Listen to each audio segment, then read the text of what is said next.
Yeah, they wanna know how to get like me. Dream so big that I cannot sleep. Put in that time and I put in that grind. I'm the best in the world, that's all I see. Never back down, I'm standing strong. They gonna talk, but they all been. Понеже много от вас се интересуват и ме питат с каква екипировка стрелям, днес това ще направим. Ще разгледаме екипировката, която аз, Petroic Tactical, използвам. Коланата на небезизвестната италианска фирма Ghost, които в годините са се доказали с тяхното качество.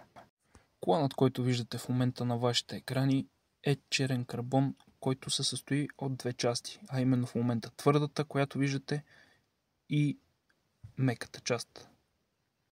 Двете части на колана се продават заедно.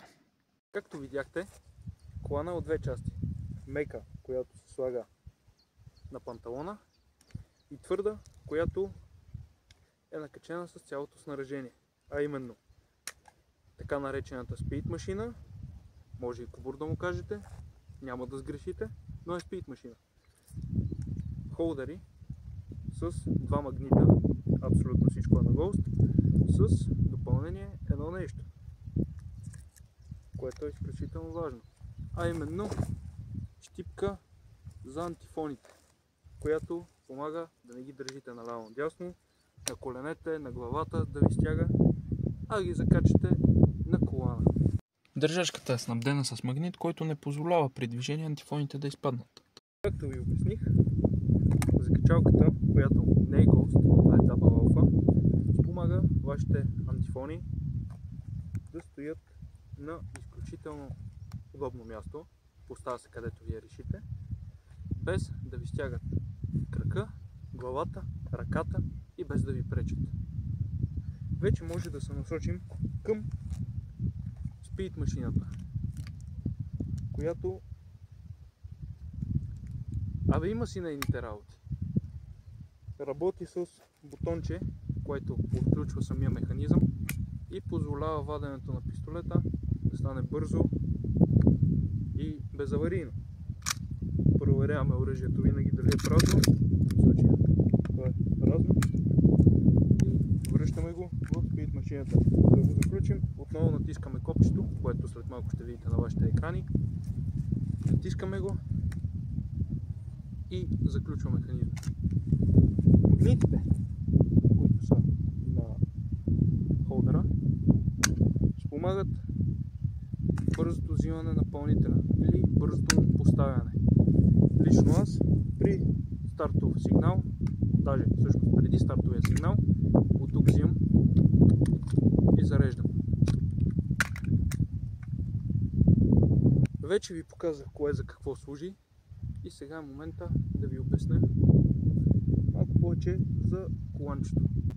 Колана е изработен от черен карбон, изключително здрав, няма нужда да се притеснявате дали ще се скъса, дали нещо ще му стане. Даже преспокойно мога да ви кажа, че той ще ви надживее със сигурност. Освен, че е карбонов, той е направен и от кордура, което е много хубаво, защото това допринася за по-дълъг живот, допринася колана да издържа много повече, което също е към дългия ви живот. И общо взето няма колко повече се говори за това коланче. Удобно, практично, става за абсолютно всякаква екипировка. В момента е оборудван за спорт, в случая IPSC. Може да се конфигурира по абсолютно всякакъв начин. Едно бързо включване. Ако искате клиповете да са с още по-голямо съдържание и с по-голяма стойност и са много по-качествени от този в момента, може да се абонирате, да харесате клипа. Камбанката към абонирането също е препоръчителна. Да го споделите.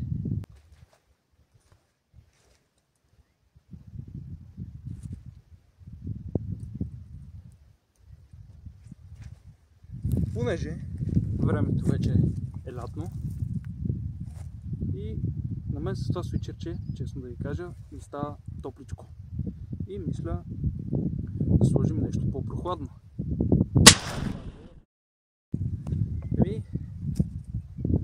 Така вече е много по-добре. Прохладно е, състезание направо. Материйката памук, качествена, на ниво всичко при мен. След като видях колана, как е оборудван, макар че едно много важно нещо му липсва, а именно аптечка, която лично при мен не седи на колана, а ми седи в раницата. Но на всякакви такива тактически занятия, състезания, тренировки, е хубаво да има човек една аптечка, защото всеки знае, всичко може да се случи. Искаш, не искаш, белите стават.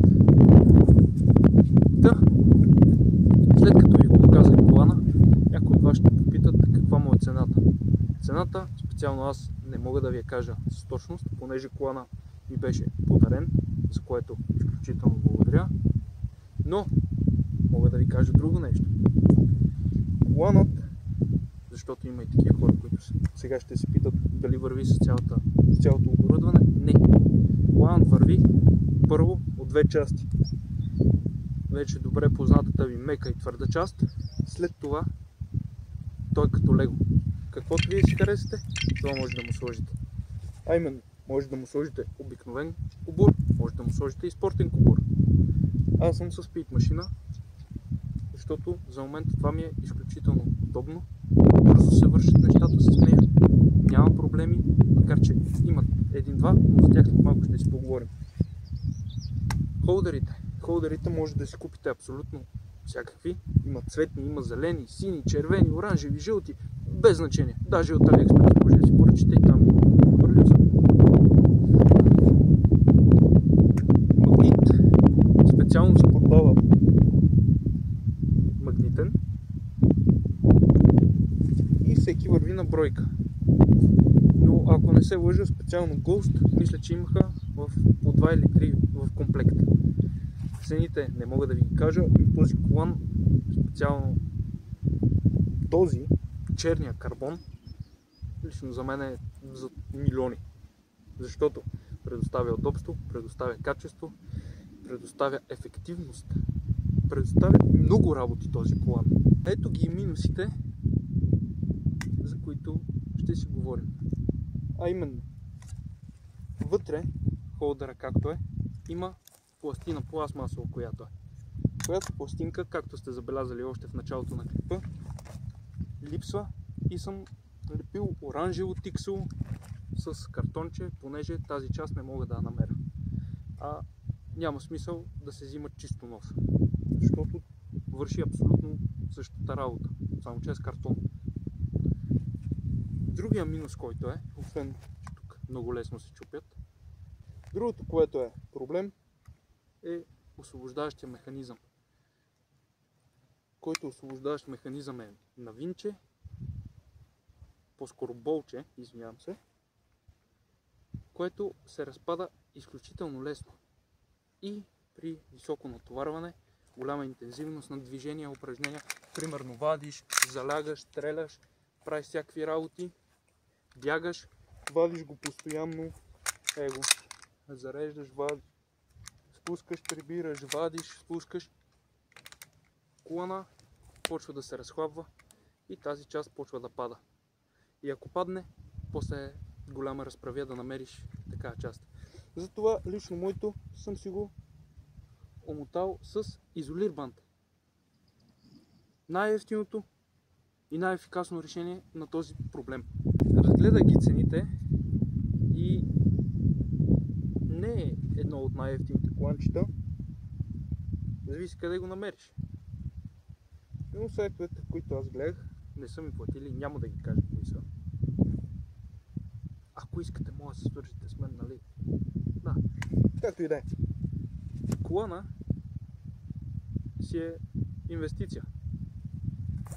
Ако сте решили да се занимавате професионално с IPSC, е хубаво не да ходите с обикновен ежедневен колан, защото по състезания съм виждал мераклии хора, които отидат да състезат, за тях е разбираемо.